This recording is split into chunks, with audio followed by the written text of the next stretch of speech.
Good morning, friends of Kalashire. I want to do a quick video of our garden space and talk about some of the things that we have put together. Say hello to our chicken that we got on vacation. Gotta love the kitschy art. So the first thing you'll see is that we have flowers around the perimeter. Well, at least on this side, some on the back side, some on the other side. And the purpose of these is to attract pollinators. And then also the marigolds will also repel some pests. Deer don't like marigolds either. The scent of it's pretty strong, and that will do a little bit. But as far as the deer go, you'll notice that the garden's completely fenced in. We learned our lesson before. The deer will decimate things overnight, so we don't take any chances. All right, so it's broken up into two sections. We have our berry patch, as we call it, that's fully covered with netting. And then we just have our main garden area with all the other vegetables that we're growing. So let's get started. So first up, we have bell peppers.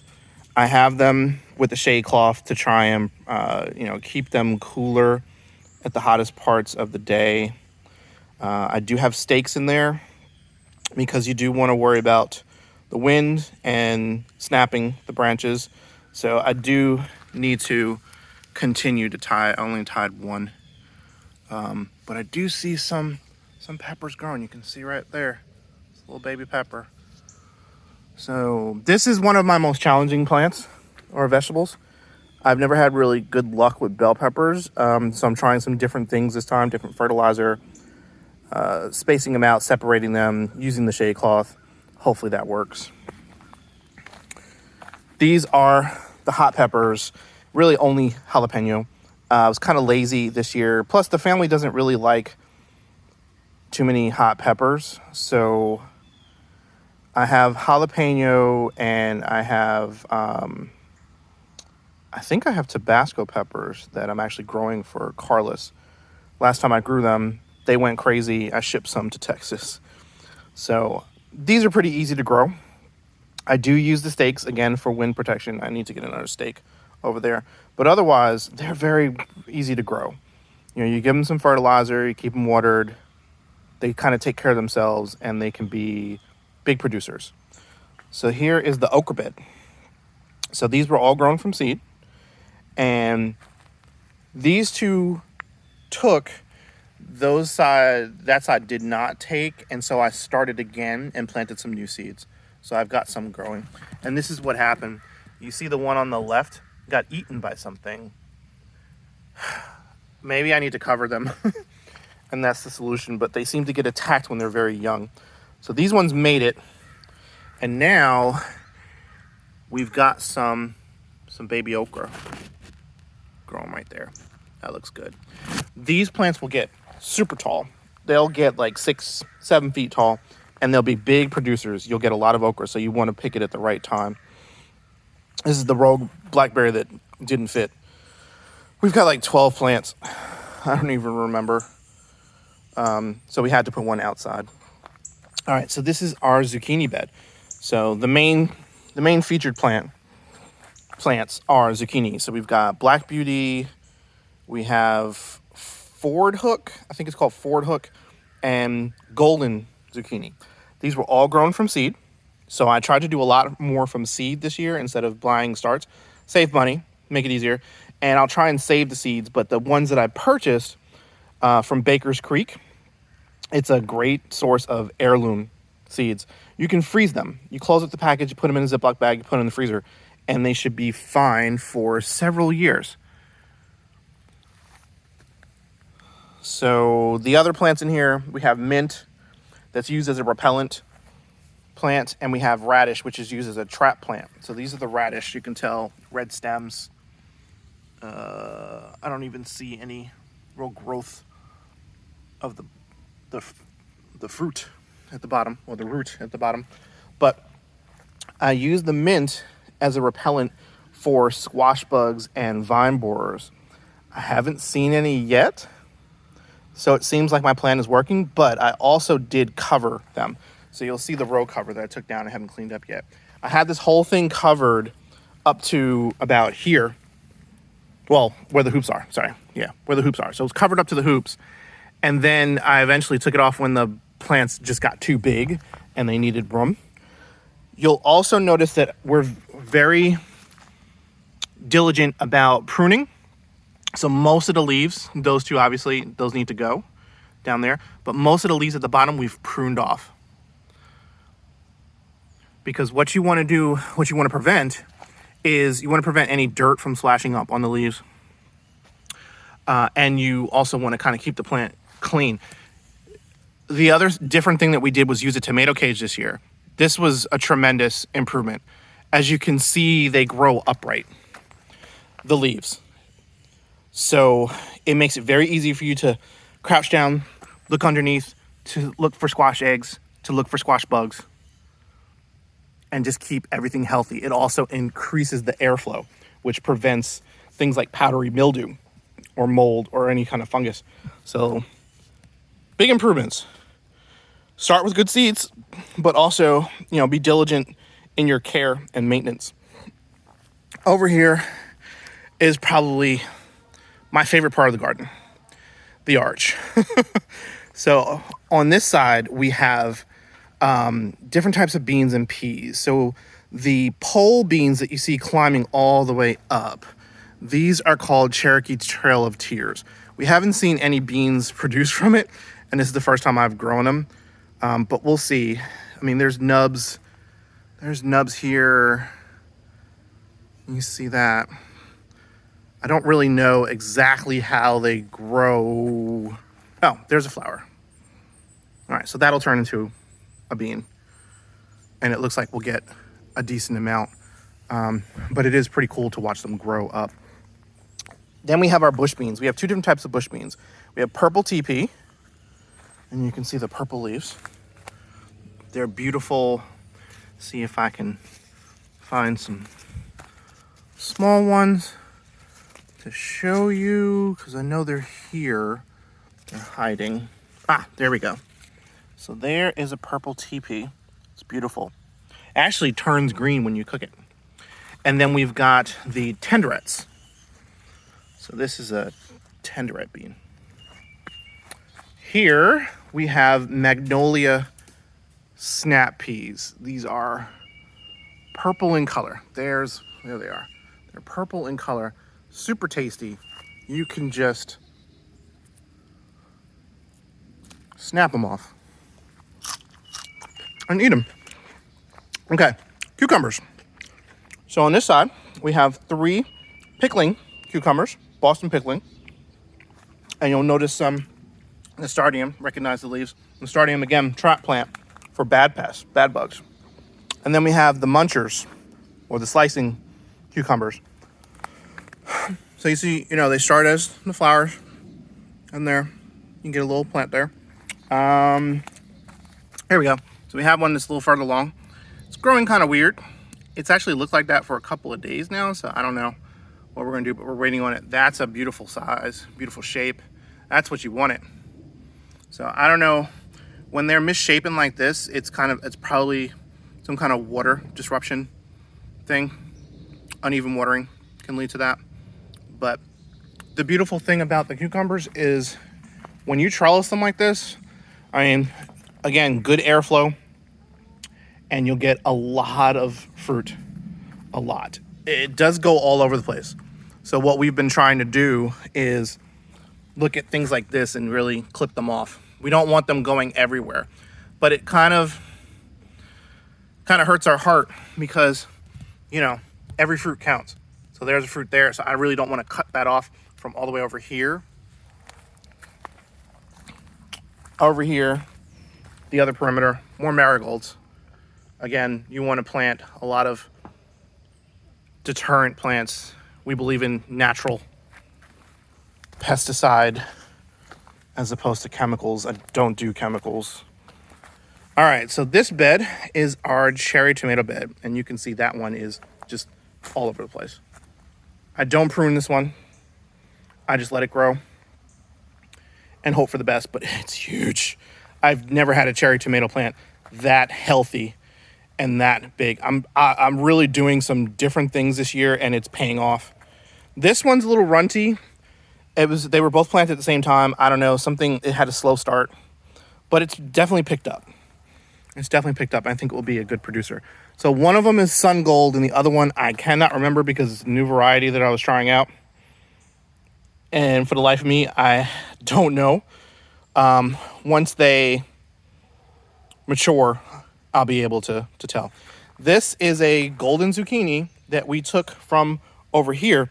So what we did was we planted 3 seeds, and then we thinned it down to 1. I took 2 and planted them in other places. I planted one here and it died. I planted this one here and it survived, and it looks like we have even pollinated and have one growing. So it's all about, using the available space and getting as much as you can, especially when you think about if your zucchini gets attacked by vine borers and destroys the plant. That's no bueno. Okay, so these are the slicing tomatoes. There's a slicing tomato bed over here. Interspersed, I have some basil and some sage. Both of those herbs are very good for adding flavor and improving the strength and vitality of your plants. I really should add some more basil, like over here. You kind of want to intersperse it in. The shade from the tomato leaves also helps the plants, when it's really, really hot out and all. So this is 4 varieties. I have 2 Brandywines. I have a Carbon. I have a Mortgage Lifter. And something else. I can't remember. A yellow Brandywine. Yeah, there it is. Trying some new things. Never did yellow Brandywine or Mortgage Lifter or Carbon. This is the other tomato and eggplant bed. So these are my eggplants. Now, look at these leaves. These leaves are huge. I've never had leaves this prolific. Oh, Japanese beetle. Get out of here. Those things are such a pest. But the good thing is that they don't kill the plants. I mean, they will eat leaves vigorously, but they likely won't kill the plant.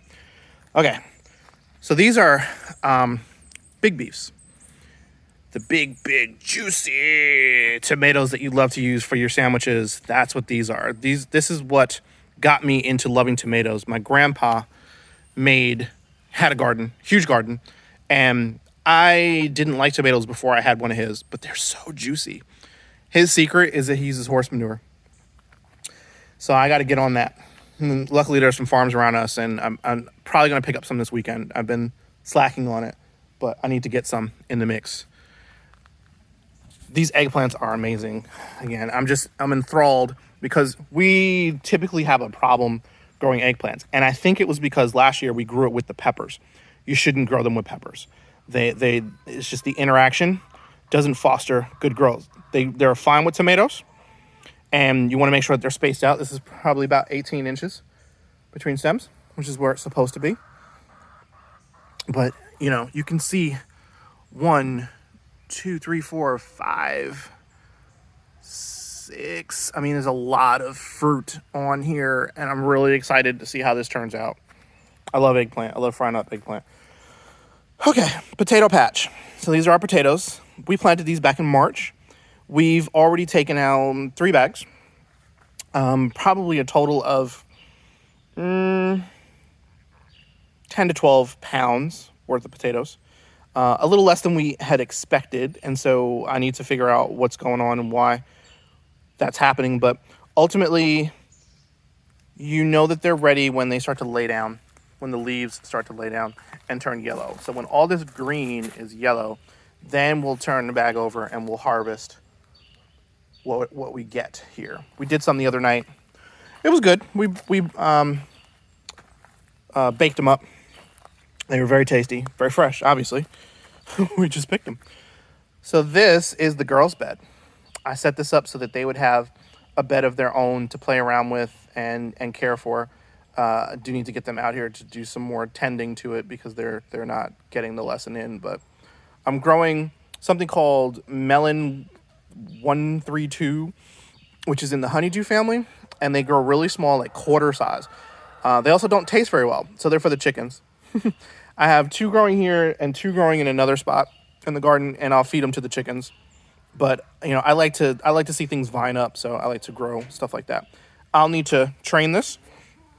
So you see here, I have trained this here, and then it is going to eventually wrap the tendril around, but it hasn't yet. Here's one that's wrapped. You can see that.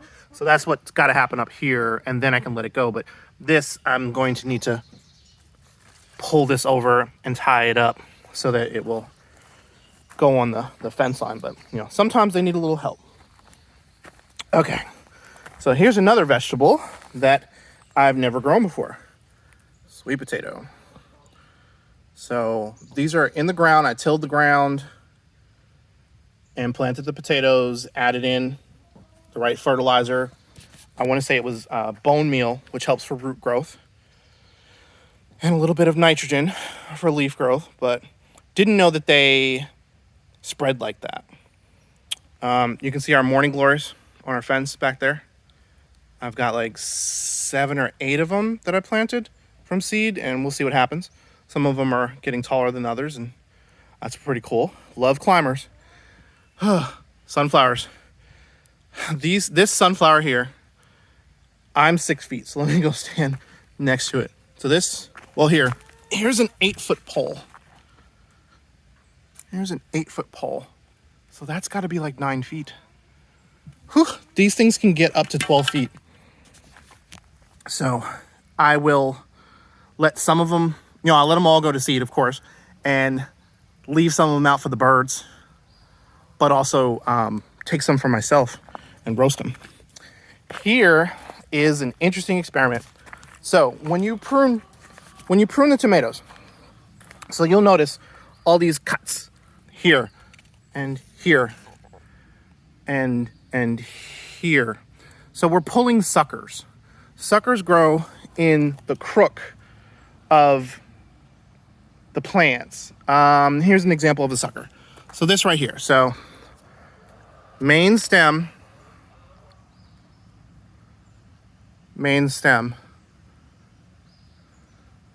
not a sucker.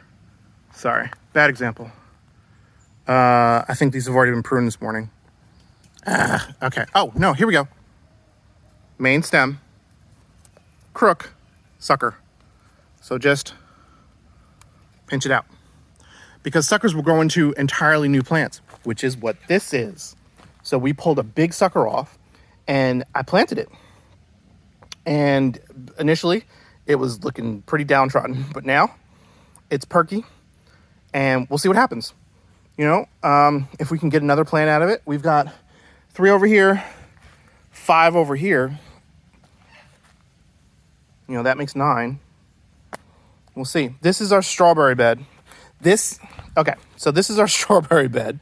And what I'm doing right now is planting clover. So you'll see these sprouting up and here. So I planted clover in here as a cover crop because I don't want to plant my strawberry plants until fall. Give them the best shot at getting established. This is actually the asparagus bed. We're utilizing it now for tomatoes and eggplant because we have the space, which means I'm going to have to figure out where to put eggplant next year. But this will be the asparagus bed. It's nice and deep. The soil has actually settled. So, the soil has settled.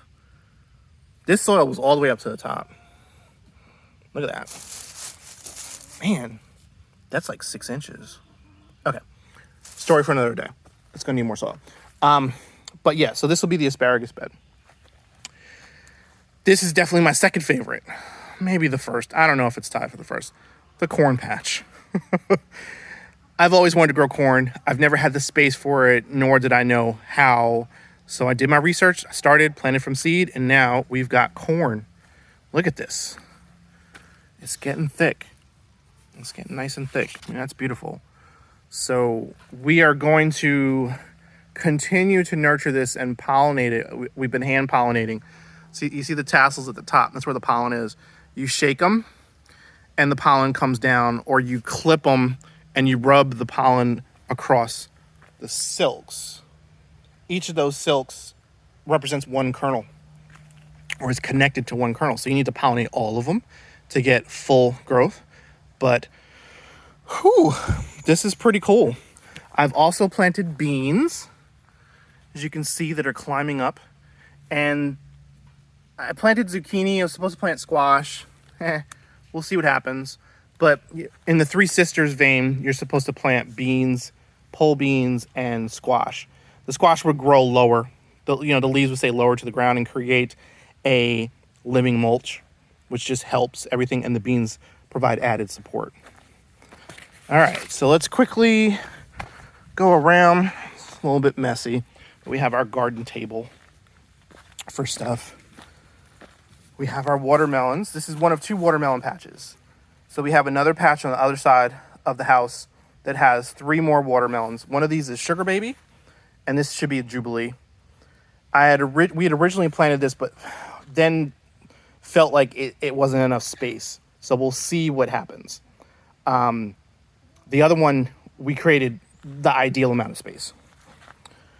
All right, so on this perimeter, we have more Nasturtium, the Morning Glories, more melons. And the last part of the tour is our ladies. Say hello for the camera, ladies. Looks like Henny's up there. We got our Sinaway and Whoosh. We got Shakira, Raya and Yoon. Bo and Dre must be in the background.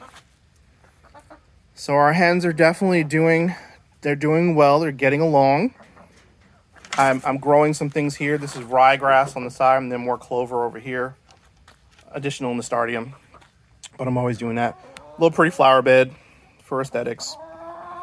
Maybe it'll capture some pollinators or attract some pollinators. The only thing we're waiting for with the hens is for them to start laying. So hopefully that happens soon. All right. One last look and I'll close out the video. So this is our little garden. I hope you found some of these tips helpful. And if you have questions about anything that we're growing, then just let me know and I'll do my best to answer.